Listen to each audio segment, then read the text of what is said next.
you develop a complete awareness of what the technology can and cannot do. And you work with its constraints. I mean, the most creative things we do are working with constraints. I mean, the great paradox of poetry and verse is that we impose the constraint of prosody on ourselves to express the inexpressible. It seems ridiculous, but that's what we do. The paintings we admire are an attempt to achieve realism or abstraction on a stubborn medium, using oils to present the likeness of somebody. And that's always been true, and I think a great chef, right, creating something out of very little. And so constraint and our struggle with it is probably the essential ingredient of invention. What happens when constraints go away?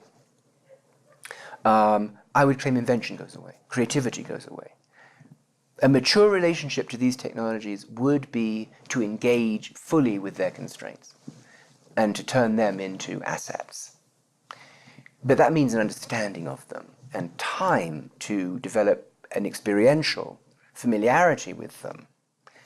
But what if the technology is changing every week? I think that's why a lot of people are still drawn to the analog, to vinyl, or to film, because they know what they're working with, and they develop a model of how that world works, which is, as I said earlier, an understanding, which is the essence of creative production.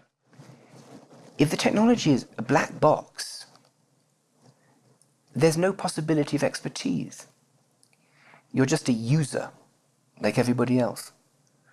And the whole concept of a creative individual, the artist, the scientist, evaporates. So I would say a mature relationship to technology